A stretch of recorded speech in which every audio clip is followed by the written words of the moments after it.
Like and subscribe to PalsFundamentals for more content like this, sources linked below.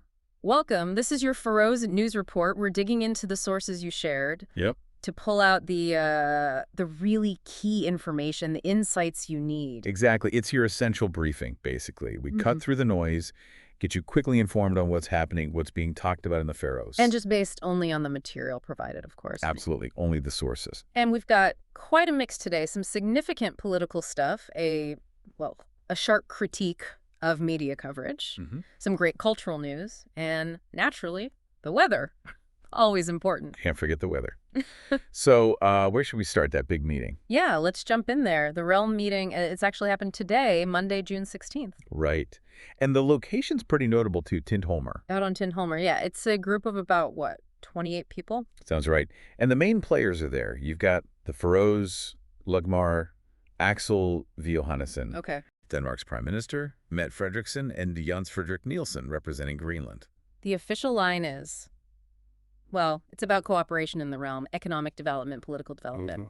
Pretty standard stuff. But the sources are highlighting a very specific Faroes focus, aren't they? They are. From Lugma Johannesson and, others mentioned, the big push is for greater self-governance. And drilling down into that, it really seems to be about foreign policy powers. More of them, bigger ones. Exactly. Like the ability to negotiate their own trade agreements, fisheries deals, that sort of thing, independently. Without always going through Copenhagen, essentially. And the sources say this has been a hot topic among Faroes parties recently. Makes sense. What about the Danish perspective, Fredriksen's position? Well, according to the sources, she is emphasizing the positive. Proud of the cohesion, ready to increase cooperation. Okay. And wants to find ways to modernize the community that work for all three. Sensible solutions for everyone. But there's analysis too, right? From Ulrik Pramgad. Yeah, he points out something interesting. Danish authorities apparently learned a while ago that just saying no flat out to Faroes or Greenlandic autonomy wishes, well, it's not a great strategy. Why is that? Because it could actually backfire. Strengthen the arguments for full independence. Ah, okay. So a hard no might push them away. Potentially, yeah. So Gad suggests Fredriksen might be willing to make some concessions, though the Danish constitution is always a factor there, a constraint. We also hear from Faroese politicians directly in the sources. Solvit E. Nolsa from Framsoft. Right. He says basically all Faroese parties agree they need this independent trade capability. It's fundamental. They expect more autonomy. They do. But he also acknowledges it needs Danish goodwill. And he kind of hints, the source quotes him saying a no from Denmark could create a bigger problem within the realm. Interesting phrasing. And there was a reader's letter, too, from Christiana Winther Poulsen, Social Democrat MP. Yes, she echoes that broad consensus. Says nearly everyone in Faroese politics, bar one party, sees the need for more foreign policy power. Why? What's the driver? For economic reasons, societal development. The goal, she says, is 3 equal countries in a strong community.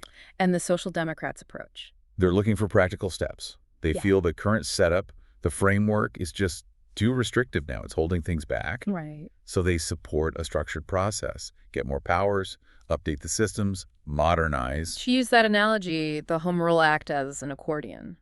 Yeah, it's been stretched over the decades, but now it's reached its limit. Exactly. The framework's just too tight, is the phrase used. So the big picture from this meeting seems to be this strong, pretty unified Faroes push for more autonomy, especially in foreign policy, met by a Danish stance that's perhaps open to discussion, aware of the risks of just shutting the door. Yeah, it's a delicate negotiation happening right now. And just quickly, the sources also mention the King and Queen's recent visit. Frederick and Mary were in IE just a few days ago, June 13th.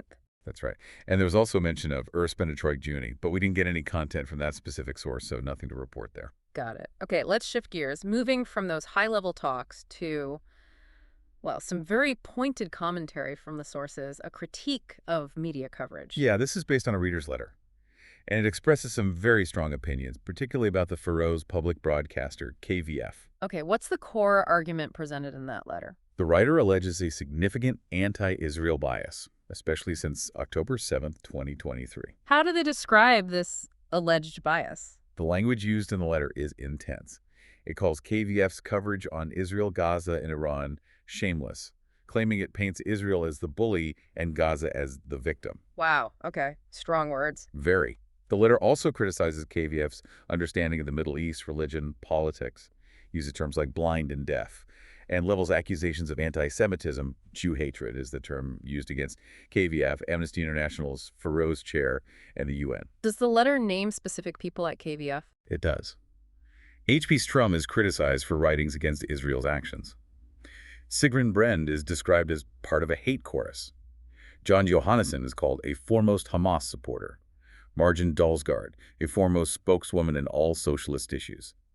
Paul Gudesen is also mentioned as joining this alleged hate chorus. And the source mentions something about their backgrounds. Yeah, the letter contrasts some individuals' alleged past links to missionary or church work with what the writer sees as their current views, describing it really harshly, like a shift to utter paganism or being part of that hate chorus. The letter doesn't just focus on KVF, though, right? It presents a wider view. Definitely. It frames the geopolitical situation with Iran being much larger than Israel, accusing Iran of arming groups like Hamas, Hezbollah, Houthis against Israel. And the argument is? That Israel is essentially defending Western values, democracy, religious freedom against what the letter equates socialism, communism, and Islamism, and calls groups like Hamas death cults. The letter also makes claims about specific reporting. Yes. It alleges KVF falsely reports things like Israeli soldiers targeting children or claims about doctors housing Hamas members. But the letter asserts the opposite, that the IDF, the Israeli army, has gone to great lengths to protect and provide for civilians in Gaza. What else does the letter claim about the situation in Gaza or Hamas? Claims like Hamas ruling Gaza since 2006, 75% of Gazans supporting Hamas, Hamas misusing aid, stealing it, selling it. Those kinds of points are made. And on the broader international scene? The letter views actions by Israel and the U.S. as cutting the head off the Iranian snake, predicting a safer Middle East as a result. And there's commentary on specific political figures and KVF's leanings? Yes, the letter expresses hope that reporting on figures like Trump will stop, using derogatory terms for KVF staff. It wishes KVF were less left-leaning, more independent. It argues certain leaders are necessary for peace. It argues Trump and Netanyahu are needed for peace. It makes a very strong claim that KVF wants a Jew-free Middle East. It contrasts this with what it says regular Faroes and right-wing people want, a nuclear-free Iran, and a belief that Israel USA are clearing Gaza. And it finishes with views on U.S. politics. Yeah, claims about Trump cleaning up issues in the U.S. and the need for strong USA for global order. Okay. Now, we absolutely have to stress here, these are the specific, strongly worded views and allegations presented in that reader's letter as described in the source material. Exactly. We're reporting impartially on what the source contains. We aren't endorsing any of these claims, just relaying the content provided. Correct. Just presenting the information from the source. Right. Okay, let's shift gears completely now to something much more positive, cultural news. Yes, definitely a change of pace. Big news from the food world. A new Faroese restaurant, Paz, has just received 2 Michelin stars. Wow, 2 stars right off the bat. That's huge. It really is. It was announced at the Michelin Guide ceremony for the Nordic countries. And the chef? Isn't he familiar? Pula Andreas Ziska? That's the one. He was the head chef at Cox, remember? The other Faroese restaurant that had 2 stars before it closed last year. Ah, right. So he's carried that standard over to a new place. Seems like it. Paz just opened this spring in Tórshavn. Fantastic news for the Faroes culinary scene. Absolutely. The source also mentioned lots of other Nordic restaurants keeping or gaining stars, particularly in Denmark. So a good year for the region's food reputation. Excellent. Keeping that high standard going. Definitely something to celebrate. Okay, and finally, to wrap up our Faroes news report for today, let's look at the weather. What can people expect? This is based on the forecast from this morning, Monday, June 16th, around 10:15 UTC. Right, so the general picture is low pressure near Iceland, kind of hanging around but weakening a bit. It's sending warm, humid air our way from the southwest or west. Yeah. It means showers, basically, for the next few days. But a change later in the week? It's like it. From Thursday, high pressure is set to build over the UK and push north towards the Faroes. That should mean lighter winds. Okay. But don't get too comfortable. A rain belt is forecast to move in on Saturday. Ah, okay.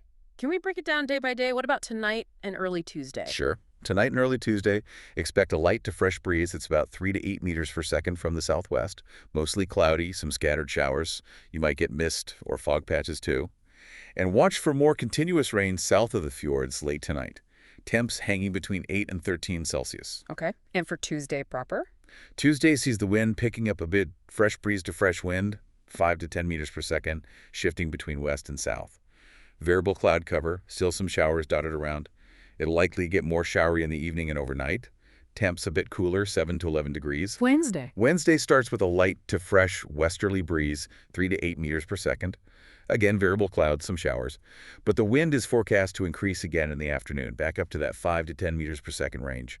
Temps for Wednesday, 7 to 12 Celsius. Right. And then Thursday, the change starts. Yeah, Thursday still has that light to fresh westerly breeze initially, 3 to 8 meters per second, variable clouds, showers. But during the day, the wind should drop off significantly, becoming a light breeze under 5 meters per second, and it'll shift to come from the south. The air is expected to get more humid later, too. Temps 8 to 12 degrees. And Friday? Oh. Light to fresh breeze, 3 to 8 meters per second, but now from the southeast. Cloudy, showery day. The wind shifts south in the afternoon, and maybe some breaks in the clouds then. Temperatures 8 to 13 Celsius. Okay, and Saturday brings that rain belt. Looks that way. Light to fresh southerly breeze, 3 to 8 meters per second. Cloudy and showery with more persistent, contiguous rain arriving in the afternoon, though maybe some breaks in the cloud cover towards the morning before it sets in.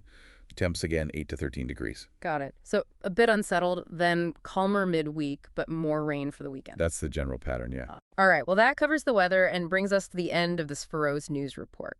We've touched on the Realm meeting discussions, that reader's critique of media, the great news about PAS, and the weather outlook. A good snapshot based on the sources provided. Like and subscribe to PalsFundamentals for more content like this. Sources linked below.